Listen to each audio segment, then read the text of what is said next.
Oil surges, bonds slip, and India feels the heat. You're watching Times XP. It's me, Dhriti Yatri, and let's talk what's really happening here.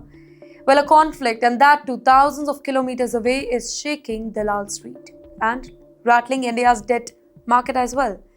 Let's start with the trigger here. Tensions between the United States and Iran, they are rising again. Be it warnings, be it military buildup, be it threats of retaliation. And whenever West Asia heats up, oil reacts first.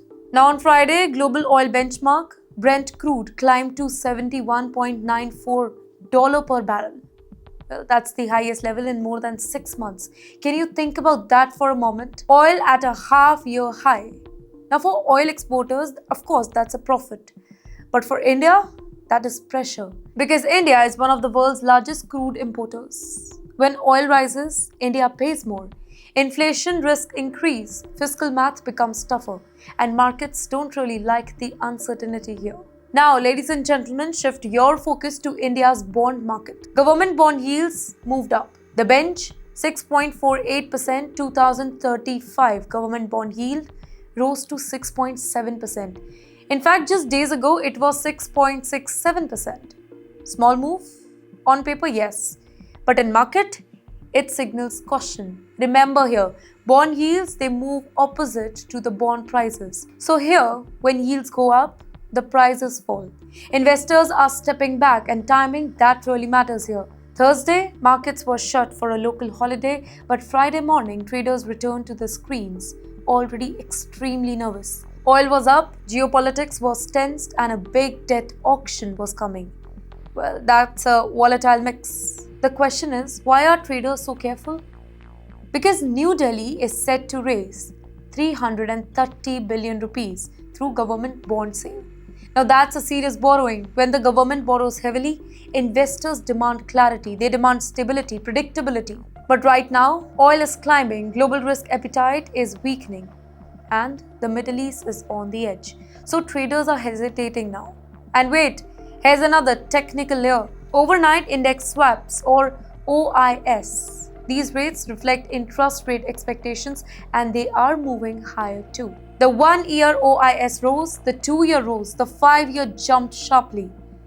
And you know what does this tell you? Well, markets are adjusting to the risk. Higher crude prices can push inflation higher. Higher inflation can influence the rate expectation here. It becomes a chain reaction. Now connect the dots here.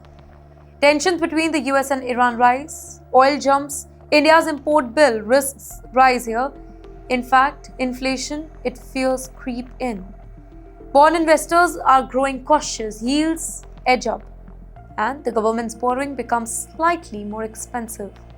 Well, that is how global geopolitics travel into your economy. And wait, here's the weekend factor. Ladies and gentlemen, traders are wary of holding large position when tensions could escalate overnight. Now, what if something happens on Saturday? What if oil spikes further?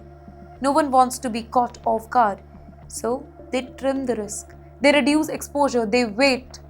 This is the real story. It's not just about numbers on trading screen. It's about vulnerability. India depends on imported crude. When oil rises sharply, market reacts immediately, and right now, the world is watching West Asia very closely because one headline, one strike, one escalation could push oil even higher. So as New Delhi heads into its bond auction, as traders monitor oil charts, as global powers exchange warnings here, the question remains this: will diplomacy cool tension, or will crude climb further? Because for India, today, every dollar adds to the oil, echoes through the economy.